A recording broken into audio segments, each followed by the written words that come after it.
warahmatullahi wabarakatuh. Bertemu kembali dengan pelajaran tematik.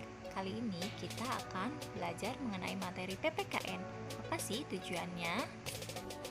Tujuan pembelajaran kali ini yaitu dapat mengidentifikasi pemenuhan hak dan kewajiban warga negara. Tapi sebelum memulai, mari kita membaca basmalah bersama-sama. Bismillahirrohmanirrohim. Dan berdoa terlebih dahulu. Berdoa di dalam hati dimulai. Berdoa selesai. Semoga pembelajaran kali ini bermanfaat ya untuk kita semua. Amin. Materi yang pertama mengenai Konvensi Hak Anak. Kita langsung cek saja ya materinya. Kita bahas dari definisinya terlebih dahulu ya. Konvensi Hak Anak memiliki arti, yaitu wujud nyata atas upaya perlindungan terhadap anak agar hidup anak menjadi lebih baik. Konvensi Hak Anak di sini yaitu merupakan perjanjian hukum internasional tentang hak-hak anak dan bersifat mengikat. Artinya, ketika disepakati oleh suatu negara, maka negara tersebut terikat pada janji-janji yang ada di dalamnya dan negara wajib untuk melaksanakannya. Konvensi Hak Anak telah disetujui oleh Majelis Umum Perserikatan Bangsa-Bangsa atau yang biasa kita kenal PBB, yaitu pada tanggal 20 November 1989 dan Indonesia mengesahkannya pada tahun 1990, yaitu pada tanggal 2 September. Tentunya saat disahkannya Konvensi Hak Anak ini, negara tersebut harus mencapai syarat seperti aturan-aturan dalam kebijakan, program, dan tata laksana pemerintahannya. Ya, hak-hak anak dalam Konvensi Hak Anak. Yang pertama ada hak atas kebebasan sipil. Hak kebebasan sipil mencakup memiliki identitas dan kewarganegaraan, hak atas kebebasan berpikir, dan hak atas kebebasan berekspresi atau menyampaikan pendapat. Namun, anak tidak mempunyai hak politik, seperti hak untuk memilih dan dipilih dalam pemilu, serta hak untuk berpartisipasi dalam pemerintahannya. Selanjutnya, ke hak konvensi anak yang kedua ya, yaitu hak atas lingkungan keluarga. Hak atas lingkungan keluarga ini meliputi hak anak untuk dilindungi dari segala bentuk tindakan kekerasan oleh orang tua atau wali anak. Jika anak mengalami hal tersebut, anak berhak menerima perlindungan dari negara. Sekian mengenai hak konvensi anak. Selanjutnya, poin yang ketiga, yaitu hak atas kesehatan dan kesejahteraan. Anak mempunyai hak atas standar kesehatan tertinggi yang diberikan, meliputi pencegahan penyakit, kekurangan gizi, pengurangan angka kematian bayi, dan layanan kesehatan, termasuk asuransi kesehatan.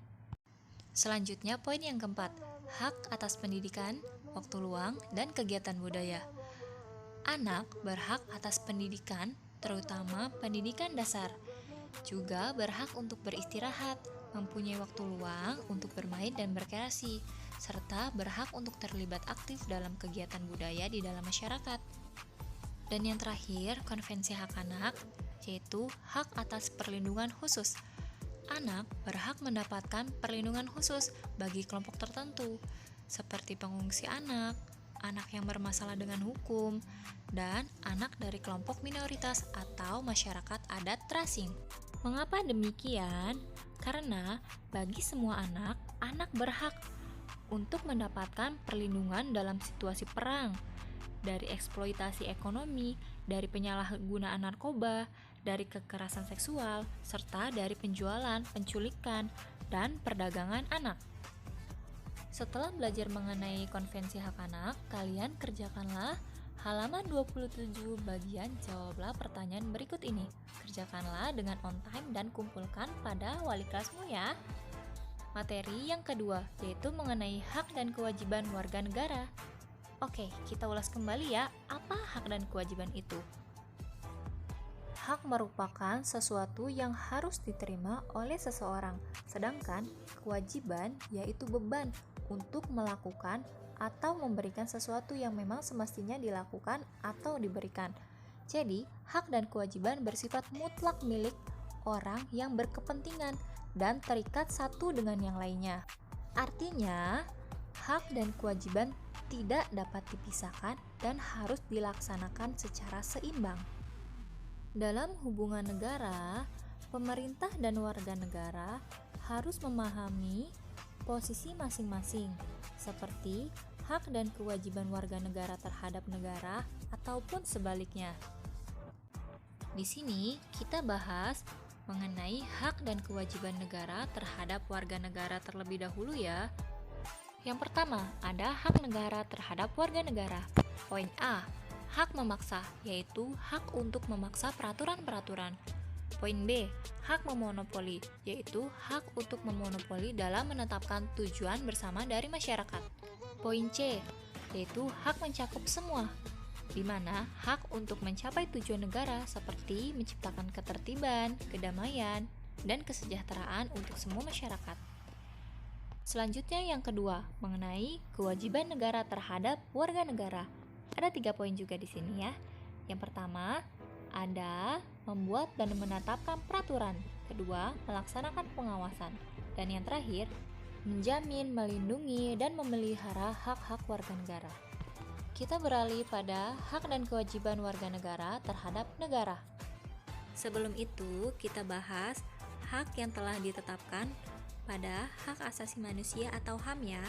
Yang pertama ada hak asasi pribadi, kedua ada hak asasi ekonomi, ketiga ada hak asasi sosial dan kebudayaan, yang keempat hak politik dan sipil, kelima ada hak asasi untuk mendapatkan perlakuan yang sama di mata hukum dan pemerintah, dan yang terakhir hak asasi untuk mendapatkan perlindungan serta perlakuan sesuai dengan cara peradilan. Misalnya, dalam penggeledahan atau penangkapan itu harus sesuai dengan prosedur, tanpa menyalahgunakan prosedur tersebut ya. Berikut, hak dan kewajiban warga negara terhadap negara. Yang pertama, ada hak warga negara. Oke, poinnya di sini yaitu hak berkeluarga, hak untuk hidup, hak untuk mendapatkan pengembangan diri, hak kebebasan pribadi, hak mendapatkan keamanan, hak untuk memperoleh keadilan, hak dalam ikut serta pemerintahan, hak untuk mendapatkan pekerjaan dan kesejahteraan yang layak, dan yang terakhir, hak untuk ikut serta dalam upaya pembelaan negara. Kedua, kewajiban warga negara. Yang pertama di sini ada kewajiban untuk mengakui pemerintahan yang sah. Kedua, kewajiban untuk menjunjung tinggi pemerintah. Ketiga, kewajiban untuk patuh pada hukum dan peraturan perundang-undangan. Keempat, kewajiban untuk ikut serta membela negara serta mempertahankan keamanan negara. Kelima, kewajiban untuk menghormati hak asasi manusia orang lain. Keenam, kewajiban untuk tunduk pada pembatasan yang telah ditetapkan oleh undang-undang. Dan yang terakhir, kewajiban untuk mengakui pendidikan dasar dan pemerintah wajib membiayai. Masih semangat ya anak-anak? Sekarang materi yang terakhir mengenai masalah sosial dalam masyarakat. Masalah sosial di sini dapat timbul apabila tidak adanya sikap tanggung jawab. Berikut contoh masalah sosial. Yang pertama, ada pencemaran lingkungan. Lingkungan yang sehat, bersih, dan nyaman merupakan keinginan semua orang. Namun, perilaku manusia yang tidak bertanggung jawab dan tidak memedulikan kebersihan lingkungan menyebabkan lingkungan menjadi tidak sehat untuk ditempati. Misalnya, perilaku orang yang membuang sampah sembarangan, sampah yang dibuang ke sungai, atau ditumpuk di atas tanah menyebabkan pencemaran udara, air, dan tanah. Untuk itu, akibat yang ditimbulkan bisa seperti penyakit pernapasan, penyakit pencernaan, dan penyakit kulit, serta lingkungan yang tercemar juga tidak baik untuk tumbuhan dan hewan. Untuk mengatasi masalah lingkungan ini, setiap orang harus sadar pentingnya menjaga kebersihan lingkungan. Setiap orang harus bertanggung jawab dalam menciptakan lingkungan yang bersih dan sehat. Jadi, setiap orang harus bertanggung jawab ya terhadap sampah yang dihasilkan dan berusaha mengelola sampah tersebut agar tidak mencemari lingkungan. Kedua, ada kelancaran lalu lintas.